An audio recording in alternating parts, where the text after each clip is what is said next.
ಇವತ್ತು ನಮ್ಮ ಹತ್ರ ಇದೆ ನಥಿಂಗ್ ಫೋನ್ 3A. ಈ ಫೋನ್ ರೀಸೆಂಟ್ಲಿ ಲಾಂಚ್ ಆಗಿದೆ. ಹಾಗೆ ಇದ್ರ ಜೊತೆಗೆ ನಥಿಂಗ್ ಫೋನ್ 3A Pro ಕೂಡ ಲಾಂಚ್ ಆಗಿದೆ. ಆ ಫೋನ್ಗೆ ನೀವು 5000 ಎಕ್ಸ್ಟ್ರಾ ಪೇ ಮಾಡಬೇಕಾಗುತ್ತೆ. ಆ ಫೋನ್ ಅಲ್ಲಿ ಪೆರಿಸ್ಕೋಪ್ ಲೆನ್ಸ್ ಸಿಗುತ್ತೆ, ಹಾಗೆ ಸ್ವಲ್ಪ ಯೂನಿಕ್ ಡಿಸೈನ್ ನೋಡೋದಕ್ಕೆ ಸಿಗುತ್ತೆ. ಆ ಫೋನ್ ಅಲ್ಲಿ ಕೂಡ ಆಲ್ಮೋಸ್ಟ್ ಸೇಮ್ ಸ್ಪೆಸಿಫಿಕೇಶನ್ ಇರುತ್ತೆ. ಆ ಫೋನ್ ಬಗ್ಗೆ ಅನ್ಬಾಕ್ಸಿಂಗ್ ವಿಡಿಯೋ ಬೇಕು ಅಂತ ಇದ್ರೆ ನೀವು ಸಹ ಕಮೆಂಟ್ ಮಾಡಿ, ಅದಕ್ಕೂ ಸಹ ನಾನು ಒಂದು ವಿಡಿಯೋ ಮಾಡ್ತೀನಿ. ಈ ವಿಡಿಯೋಲಿ ನಾನು ನಥಿಂಗ್ ಫೋನ್ 3A ನ ಅನ್ಬಾಕ್ಸಿಂಗ್ ಮಾಡಿ ರಿವ್ಯೂ ಮಾಡ್ತಾ ಇದ್ದೀನಿ. ಈ ಫೋನ್ ನಾನು 5 ಡೇಸ್ ಇಂದ ಯೂಸ್ ಮಾಡ್ತಾ ಇದ್ದೀನಿ. ಫುಲ್ ಡೀಟೇಲ್ ಆಗಿ ಈ ಫೋನ್ ಬಗ್ಗೆ ಅರ್ಥ ಮಾಡ್ಕೊಂಡಿದ್ದೀನಿ.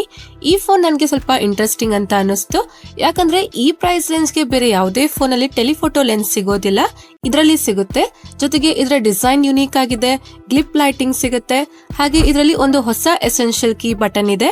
ಹಾಗೆ ಈ ಫೋನ್ ಅಲ್ಲಿ ಸ್ವಲ್ಪ ಪ್ರೋಸ್ ಇದೆ, ಸ್ವಲ್ಪ ಕಾನ್ಸ್ ಇದೆ. ಎಲ್ಲದ್ರ ಬಗ್ಗೆ ನಾನು ಈ ವಿಡಿಯೋ ಅಲ್ಲಿ ಮಾತಾಡ್ತಾ ಇದ್ದೀನಿ. ಹಾಗೆ ಈ ಫೋನ್ ನಮ್ಗೆ ನಥಿಂಗ್ ಅವ್ರೇನು ಕಳ್ಸಿಕೊಟ್ಟಿಲ್ಲ.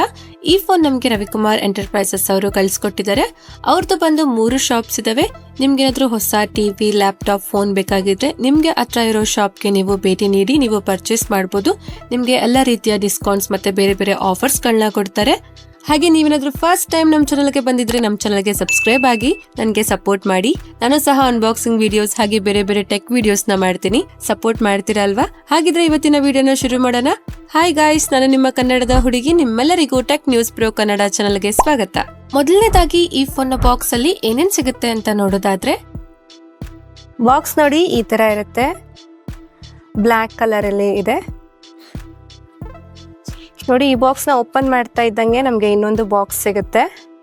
ಇದು ನೋಡಿ ವೈಟ್ ಕಲರ್ ಅಲ್ಲಿ ಇದೆ. ಇದನ್ನ ನೋಡಿ ಬುಕ್ ಟೈಪ್ ನಾವು ಓಪನ್ ಮಾಡಬೇಕು. ಇಲ್ಲಿ ವೆಲ್ಕಮ್ ಟು ನಥಿಂಗ್ ಅಂತ ಮೆನ್ಷನ್ ಮಾಡಿದ್ದಾರೆ. ನೆಕ್ಸ್ಟ್ ನಮ್ಗೆ ಫೋನ್ ಸಿಗ್ತಾ ಇದೆ ನೋಡಿ. ಇದೇ ನಮ್ಮ ನಥಿಂಗ್ ಫೋನ್. ಇದ್ರ ಬಗ್ಗೆ ಆಮೇಲೆ ಮಾತಾಡೋಣ. ನೆಕ್ಸ್ಟ್ ನಮ್ಗೆ type C to type C cable ಕೊಟ್ಟಿದ್ದಾರೆ. ನೆಕ್ಸ್ಟ್ ಇದರಲ್ಲಿ ಯೂಸರ್ ಮ್ಯಾನ್ಯಲ್ ನ ಕೊಟ್ಟಿದ್ದಾರೆ. ನೆಕ್ಸ್ಟ್ ನಮ್ಗೆ ಇಲ್ಲಿ ಸಿಮ್ ಎಜೆಕ್ಟರ್ ಪಿನ್ ನ ಕೊಟ್ಟಿದ್ದಾರೆ. ಇದು ನೋಡಿ ಯುನೀಕ್ ಸ್ಟೈಲ್ ಅಲ್ಲಿ ಇದೆ, ಡಿಫ್ರೆಂಟ್ ಆಗಿ ಒಂಥರ ಚೆನ್ನಾಗಿದೆ. ಮತ್ತೆ ಇದರಲ್ಲಿ ಚಾರ್ಜರ್ ಮತ್ತೆ ಬ್ಯಾಕ್ ಕವರ್ ಏನು ಸಿಗೋದಿಲ್ಲ, ನೀವು ಎಕ್ಸ್ಟ್ರಾ ಪರ್ಚೇಸ್ ಮಾಡ್ಲೇಬೇಕಾಗುತ್ತೆ.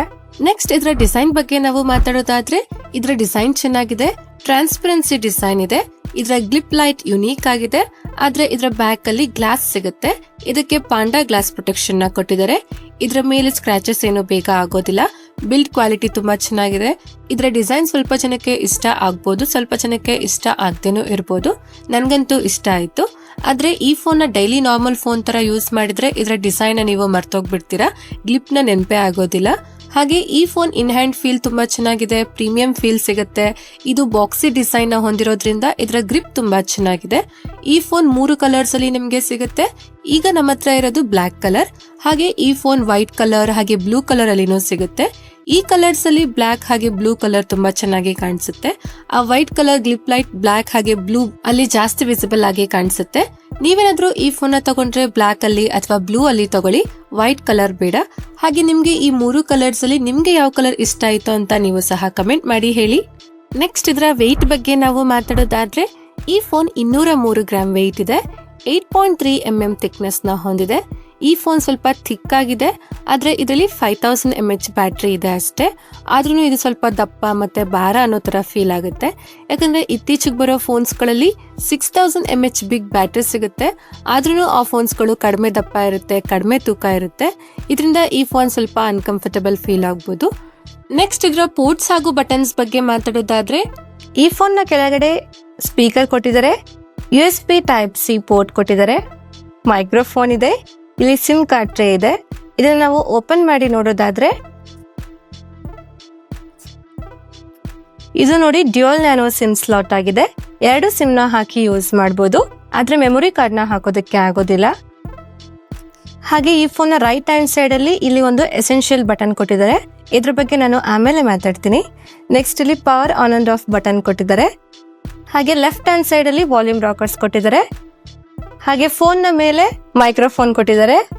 ಈ ಫೋನ್ ಅಲ್ಲಿ ಡ್ಯುಯಲ್ ಸ್ಟೀರಿಯೋ ಸ್ಪೀಕರ್ ಕೊಟ್ಟಿದ್ದಾರೆ. ಇದರ ಸೌಂಡ್ ಕ್ವಾಲಿಟಿ ಚೆನ್ನಾಗಿದೆ, ಲೌಡ್ ಆಗಿ ಡೀಟೇಲ್ ಆಗಿ ಕೇಳಿಸುತ್ತೆ.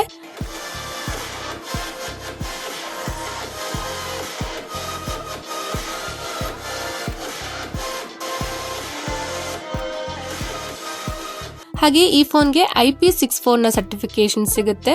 ಇದರ ಮೇಲೆ ಸ್ವಲ್ಪ ನೀರ್ ಬಿದ್ರೂ ಏನೂ ಆಗೋದಿಲ್ಲ. ಆದ್ರೆ ಈ ಫೋನ್ಗೆ IP ರೇಟಿಂಗ್ ಕಡಿಮೆ ಆಯ್ತು ಅಂತ ಅನ್ನಿಸ್ತು. ಅಟ್ಲೀಸ್ಟ್ IP68 ರೇಟಿಂಗ್ ಆದ್ರೂ ಕೊಟ್ಟಿದ್ರೆ ಚೆನ್ನಾಗಿರ್ತಾ ಇತ್ತು. ಜೊತೆಗೆ ಇದರಲ್ಲಿ ಒಂದು ಎಸೆನ್ಷಿಯಲ್ ಕೀ ಬಟನ್ ಸಿಗುತ್ತೆ. ಇದು ಪವರ್ ಬಟನ್ ಜಸ್ಟ್ ಕೆಳಗಡೆನೆ ಇದೆ. ಇದರಿಂದ ಫೋನ್ ನ ಅನ್ಲಾಕ್ ಹಾಗೆ ಲಾಕ್ ಮಾಡಬೇಕಾದ್ರೆ ಎಸೆನ್ಷಿಯಲ್ ಬಟನ್ ಪ್ರೆಸ್ ಮಾಡ್ತೀರಾ. ಇದರ ಪೊಸಿಷನ್ ಇನ್ನು ಸ್ವಲ್ಪ ಕೆಳಗೆ ಇದ್ದಿದ್ರೆ ಇನ್ನೂ ಚೆನ್ನಾಗಿರ್ತಾ ಇತ್ತು. ಹಾಗೆ ಈ ಬಟನ್ ಫೀಚರ್ಸ್ ಬಗ್ಗೆ ನಾವು ಮಾತಾಡೋದಾದ್ರೆ, ಈ ಬಟನ್ ನ ಸಿಂಗಲ್ ಪ್ರೆಸ್ ಮಾಡಿದ್ರೆ ಸ್ಕ್ರೀನ್ ಶಾಟ್ ತೆಗೆಯುತ್ತೆ. ಜೊತೆಗೆ ಆ ಸ್ಕ್ರೀನ್ ಶಾಟ್ ಅಲ್ಲಿ ನೀವು ಟೆಕ್ಸ್ಟ್ ನ ಆಡ್ ಮಾಡ್ಕೋಬಹುದು. ಇದರಿಂದ ಈ ಸ್ಕ್ರೀನ್ ಶಾಟ್ ನ ಯಾಕೆ ತೆಗ್ದೆ ಅಂತ ನಿಮ್ಗೆ ನೆನಪಿರುತ್ತೆ. ಜೊತೆಗೆ ಈ ಬಟನ್ ನ ಲಾಂಗ್ ಪ್ರೆಸ್ ಮಾಡಿದ್ರೆ ಸ್ಕ್ರೀನ್ ಶಾಟ್ ಅಲ್ಲಿ ವಾಯ್ಸ್ ರೆಕಾರ್ಡ್ ಕೂಡ ಮಾಡಬಹುದು. ಹಾಗೆ ಈ ಬಟನ್ ಡಬಲ್ ಪ್ರೆಸ್ ಮಾಡಿದ್ರೆ ಎಸೆನ್ಷಿಯಲ್ ನ ಸ್ಪೇಸ್ ಬಾರ್ ಓಪನ್ ಆಗುತ್ತೆ.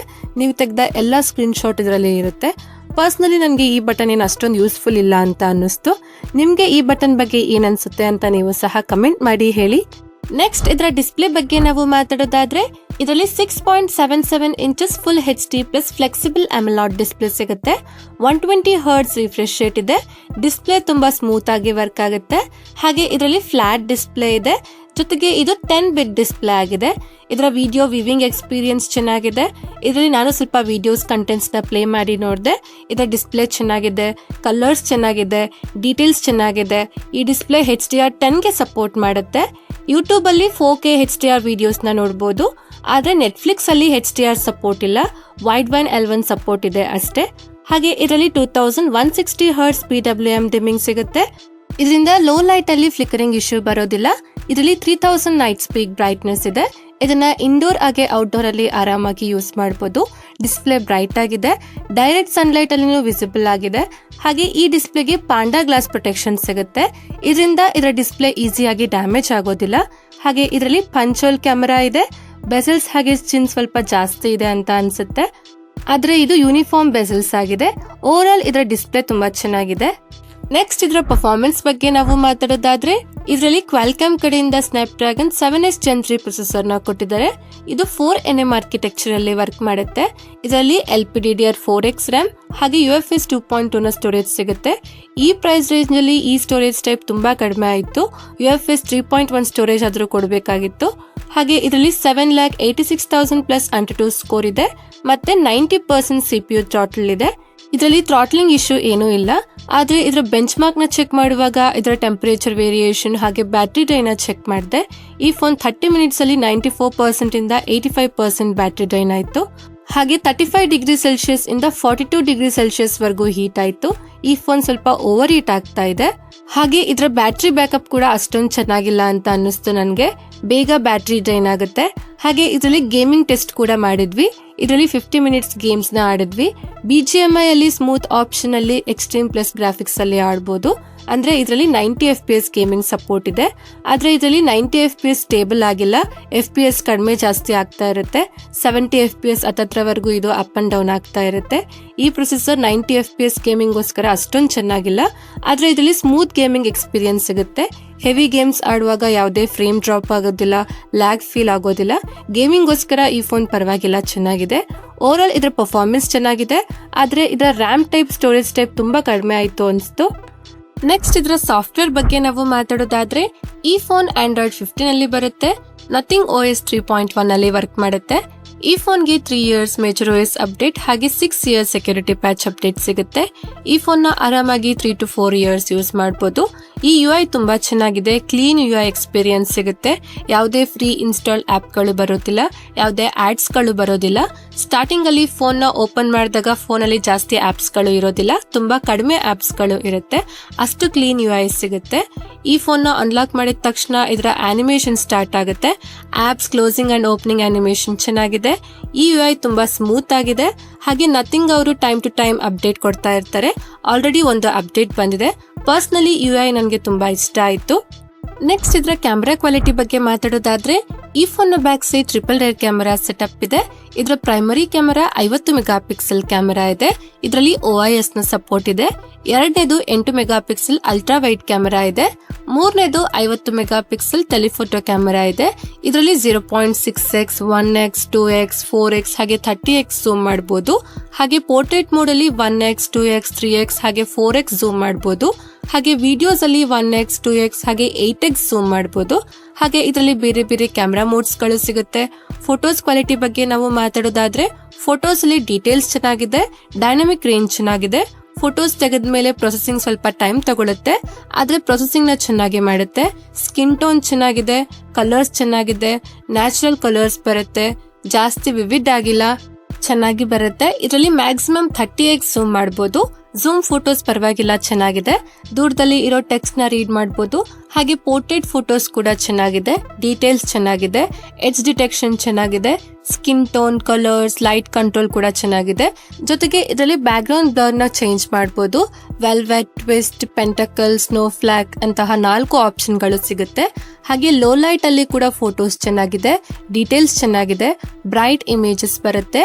ಲೋ ಲೈಟ್ ಅಲ್ಲಿ ಝೂಮ್ ಫೋಟೋಸ್ ಡೀಟೇಲ್ಸ್ ಚೆನ್ನಾಗಿದೆ. ಹಾಗೆ ಇದ್ರ ಝೂಮ್ ಮಾಡಿದಾಗ ಸ್ಟೆಬಿಲಿಟಿ ಅಷ್ಟೊಂದು ಚೆನ್ನಾಗಿಲ್ಲ. ಹಾಗ ಇದರ ಅಲ್ಟ್ರಾ ವೈಡ್ ಫೋಟೋಸ್ ಅಲ್ಲಿ ಡೀಟೇಲ್ಸ್ ಅಷ್ಟೊಂದು ಚೆನ್ನಾಗಿಲ್ಲ, ಆದ್ರೆ ಕಲರ್ಸ್, ಲೈಟ್ ಕಂಟ್ರೋಲ್ ಚೆನ್ನಾಗಿದೆ. ಹಾಗೆ ಇದರಲ್ಲಿ 4K ವಿಡಿಯೋಸ್ 30 FPS ಅಲ್ಲಿ ತೆಗಿಬಹುದು.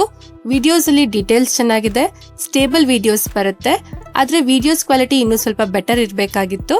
ಹಾಗೆ ಇದರ ಫ್ರಂಟ್ ಅಲ್ಲಿ 32 ಮೆಗಾ ಪಿಕ್ಸೆಲ್ ಸೆಲ್ಫಿ ಕ್ಯಾಮೆರಾ ಸಿಗುತ್ತೆ. ಸೆಲ್ಫಿ ಫೋಟೋಸ್ ಕೂಡ ಚೆನ್ನಾಗಿದೆ, ಡೀಟೇಲ್ಸ್, ಕಲರ್ಸ್, ಸ್ಕಿನ್ ಟೋನ್ ಚೆನ್ನಾಗಿದೆ, ಬ್ರೈಟ್ ಸೆಲ್ಫೀಸ್ ಬರುತ್ತೆ. ಪೋರ್ಟ್ರೇಟ್ ಸೆಲ್ಫೀಸ್ ಅಲ್ಲಿ ಎಡ್ಜ್ ಡಿಟೆಕ್ಷನ್ ಚೆನ್ನಾಗಿದೆ, ಆದ್ರೆ ಇದರಲ್ಲಿ ಹ್ಯೂಮನ್ ಫೋಕಸ್ ಪ್ರಾಬ್ಲಮ್ ಇದೆ ಅಂತ ಅನ್ನಿಸ್ತು ನನಗೆ. ಹಾಗೆ ಇದರಲ್ಲಿ 1080p ವಿಡಿಯೋಸ್ ನ 60 FPS ಅಲ್ಲಿ ತೆಗಿಬಹುದು. ಇದರಲ್ಲಿ ಸ್ಟೇಬಲ್ ವಿಡಿಯೋಸ್ ಬರುತ್ತೆ, ಡೀಟೇಲ್ಸ್ ಚೆನ್ನಾಗಿದೆ, ಆದ್ರೆ ಇದರಲ್ಲಿ ಲೈಟ್ ಕಂಟ್ರೋಲ್ ಚೆನ್ನಾಗಿಲ್ಲ. ಇದನ್ನ ಬಿಟ್ರೆ ವಿಡಿಯೋಸ್ ಕ್ವಾಲಿಟಿ ಚೆನ್ನಾಗಿದೆ. ಓವರ್ ಆಲ್ ಸೆಲ್ಫಿ ಕ್ಯಾಮೆರಾ ಚೆನ್ನಾಗಿದೆ, ಮೇನ್ ಕ್ಯಾಮೆರಾ ಚೆನ್ನಾಗಿದೆ, ಟೆಲಿಫೋಟೋ ಕೂಡ ಚೆನ್ನಾಗಿದೆ. ಇದನ್ನ ಬೆಸ್ಟ್ ಕ್ಯಾಮೆರಾ ಫೋನ್ ಅಂತ ಹೇಳೋದಕ್ಕೆ ಆಗೋದಿಲ್ಲ, ಆದ್ರೆ ಬಜೆಟ್ ಅಕಾರ್ಡಿಂಗ್ ಚೆನ್ನಾಗಿದೆ. ಹಾಗೆ ಈ ಫೋನ್ ಇಂದ ತೆಗೆದ ಎಲ್ಲ ಫೋಟೋಸ್ಗಳು, ವಿಡಿಯೋಸ್ಗಳು ನಾನು ಗೂಗಲ್ ಡ್ರೈವ್ ಅಲ್ಲಿ ಹಾಕಿರ್ತೀನಿ. ನೀವೇ ಹೋಗಿ ಚೆಕ್ ಮಾಡಿ, ನಿಮ್ಗೆ ಗೊತ್ತಾಗುತ್ತೆ ಹೇಗಿದೆ ಫೋಟೋಸ್, ವಿಡಿಯೋಸ್ ಅಂತ. ನೆಕ್ಸ್ಟ್ ಇದರ ಬ್ಯಾಟರಿ ಲೈಫ್ ಬಗ್ಗೆ ನಾವು ಮಾತಾಡೋದಾದ್ರೆ ಇದರಲ್ಲಿ 5000 mAh ಬ್ಯಾಟರಿ ಸಿಗುತ್ತೆ. ಇದು 50 ವ್ಯಾಟ್ ಫಾಸ್ಟ್ ಚಾರ್ಜಿಂಗ್ ಗೆ ಸಪೋರ್ಟ್ ಮಾಡುತ್ತೆ. 56 ಮಿನಿಟ್ಸ್ ಅಲ್ಲಿ 0 to 100% ಫುಲ್ ಚಾರ್ಜ್ ಆಗುತ್ತೆ. ಆದ್ರೆ ಇದರ ಬಾಕ್ಸ್ ಅಲ್ಲಿ ಚಾರ್ಜರ್ ಸಿಗೋದಿಲ್ಲ. ಹಾಗೆ ಇದರ ಬ್ಯಾಟರಿ ಬ್ಯಾಕಪ್ ಅಷ್ಟೊಂದು ಚೆನ್ನಾಗಿಲ್ಲ, ಆವರೇಜ್ ಆಗಿದೆ. ಹೆವಿ ಯೂಸ್ ಮಾಡಿದ್ರೆ 6 ಅವರ್ಸ್ ಬ್ಯಾಟರಿ ಬ್ಯಾಕಪ್ ಬರುತ್ತೆ. ಹೆವಿ ಯೂಸ್ ಮಾಡಿಲ್ಲ ಅಂತಂದ್ರೆ 1 ಡೇ ಬ್ಯಾಟರಿ ಬ್ಯಾಕಪ್ ಬರುತ್ತೆ. ನೆಕ್ಸ್ಟ್ ಇದರ ಕನೆಕ್ಟಿವಿಟಿ ಬಗ್ಗೆ ನಾವು ಮಾತಾಡೋದಾದ್ರೆ ಇದರಲ್ಲಿ 10 5G ಬ್ಯಾಂಡ್ಸ್ ಗಳು ಸಿಗುತ್ತೆ. ಬ್ಲೂಟೂತ್ 5.4 ಇದೆ, ವೈಫೈ 6 ಇದೆ, NFC ಸಪೋರ್ಟ್ ಇದೆ, ಜೊತೆಗೆ ಎಲ್ಲಾ ಸೆನ್ಸರ್ಗಳು ಇದರಲ್ಲಿ ಸಿಗುತ್ತೆ. 5G ಕನೆಕ್ಟಿವಿಟಿ ಕೂಡ ಚೆನ್ನಾಗಿದೆ. ಕಾಲ್ ಬಂದಾಗ 5G ಇಂದ 4G ಗೆ ಶಿಫ್ಟ್ ಆಗೋದಿಲ್ಲ. ಕೊನೆಯದಾಗಿ ಇದರ ಪ್ರೈಸಿಂಗ್ ಬಗ್ಗೆ ನಾವು ಮಾತಾಡೋದಾದ್ರೆ ಈ ಫೋನ್ 2 ಡಿಫರೆಂಟ್ ವೇರಿಯಂಟ್ ಅಲ್ಲಿ ಸಿಗುತ್ತೆ. 8GB ರ್ಯಾಮ್, 128GB ಸ್ಟೋರೇಜ್, ಹಾಗೆ 8GB ರ್ಯಾಮ್, 256GB ಸ್ಟೋರೇಜ್. ಇದರ ಬೇಸ್ ವೇರಿಯಂಟ್ ಗೆ 24,999 ಆಗುತ್ತೆ. ಹಾಗೆ ಇದರ ಹೈಯರ್ ವೇರಿಯಂಟ್ ಗೆ 26,999 ಆಗುತ್ತೆ. ಇದರ ಜೊತೆಗೆ 2000 ಬ್ಯಾಂಕ್ ಡಿಸ್ಕೌಂಟ್ ಕೂಡ ಸಿಗುತ್ತೆ. ಹಾಗಿದ್ರೆ ಈ ಫೋನ್ ನ ತಗೋಬಹುದಾ ಅಂತ ಅಂದ್ರೆ ಈ ಫೋನ್ ನ ತಗೋಬಹುದು. ಇದರ ಡಿಸ್ಪ್ಲೇ ಚೆನ್ನಾಗಿದೆ, ಸೌಂಡ್ ಕ್ವಾಲಿಟಿ ಚೆನ್ನಾಗಿದೆ, ಕ್ಲೀನ್ UI ಎಕ್ಸ್ಪೀರಿಯನ್ಸ್ ಸಿಗುತ್ತೆ, ಕ್ಯಾಮೆರಾ ಪರವಾಗಿಲ್ಲ ಚೆನ್ನಾಗಿದೆ, ಇದರ ನೆಟ್ವರ್ಕ್ ಚೆನ್ನಾಗಿದೆ. ಆದ್ರೆ ಇದರ ಬಾಕ್ಸ್ ಅಲ್ಲಿ ಚಾರ್ಜರ್ ಹಾಗೆ ಬ್ಯಾಕ್ ಕವರ್ ಸಿಗೋದಿಲ್ಲ. ಇದರ ರ್ಯಾಮ್ ಮ್ಯಾನೇಜ್ಮೆಂಟ್ ಕೂಡ ಅಷ್ಟೊಂದು ಚೆನ್ನಾಗಿಲ್ಲ. ಇದರಲ್ಲಿ ಕೇವಲ UFS 2.2 ಸ್ಟೋರೇಜ್ ಟೈಪ್ ಸಿಗುತ್ತೆ. ಇದರ ಬ್ಯಾಟರಿ ಬ್ಯಾಕಪ್ ಚೆನ್ನಾಗಿಲ್ಲ, ಬೇಗ ಡ್ರೈನ್ ಆಗುತ್ತೆ. ಹಾಗೆ ಇದು ಸ್ವಲ್ಪ ಓವರ್ ಹೀಟ್ ಆಗುತ್ತೆ. ಹಾಗೆ ಇದರಲ್ಲಿ IP64 ರೇಟಿಂಗ್ ಸಿಗುತ್ತೆ, IP68 ರೇಟಿಂಗ್ ಸಿಗೋದಿಲ್ಲ. ಇದನ್ನೆಲ್ಲ ಬಿಟ್ರೆ ಫೋನ್ ಚೆನ್ನಾಗಿದೆ. ಫೋನ್ ನಿಮ್ಗೆ ಇಷ್ಟ ಆಯ್ತು ಅಂದ್ರೆ ತಗೊಳ್ಳಿ, ಇಷ್ಟ ಆಗಿಲ್ಲ ಅಂದ್ರೆ ತಗೋಬೇಡಿ. ಇದರಲ್ಲಿ ಪಾಸಿಟಿವ್ ಪಾಯಿಂಟ್ಸ್ ಗಳ ಜೊತೆಗೆ ಸ್ವಲ್ಪ ನೆಗೆಟಿವ್ ಪಾಯಿಂಟ್ಸ್ ಗಳು ಕೂಡ ಇದೆ. ಇಷ್ಟೇ ಫ್ರೆಂಡ್ಸ್, ಇವತ್ತಿನ ವಿಡಿಯೋಲಿ ನಥಿಂಗ್ ಫೋನ್ 3A ನ ಅನ್ಬಾಕ್ಸಿಂಗ್ ಮಾಡಿ ರಿವ್ಯೂ ಮಾಡಿದ್ದೀನಿ. ಈ ವಿಡಿಯೋ ಬಗ್ಗೆ ನಿಮ್ಮ ಒಪಿನಿಯನ್ ಏನು ಅಂತ ಕಮೆಂಟ್ ಮಾಡಿ. ವಿಡಿಯೋ ಇಷ್ಟ ಆದ್ರೆ ಲೈಕ್ ಮಾಡಿ, ನಮ್ಮ ಚಾನಲ್ಗೆ ಸಬ್ಸ್ಕ್ರೈಬ್ ಆಗಿ ನನಗೆ ಸಪೋರ್ಟ್ ಮಾಡಿ. ಹಾಗೆ ಈ ವಿಡಿಯೋನ ನಿಮ್ಮ ಫ್ರೆಂಡ್ಸ್ ಹಾಗೆ ಫ್ಯಾಮಿಲಿ ಅವ್ರಿಗೆ ಶೇರ್ ಮಾಡಿ. ಧನ್ಯವಾದಗಳು. ನೆಕ್ಸ್ಟ್ ವಿಡಿಯೋ ಸಿಗೋಣ. ಅಲ್ಲಿವರೆಗೂ ಕಾಯ್ತಾ ಇರಿ. ಬಾಯ್ ಬಾಯ್.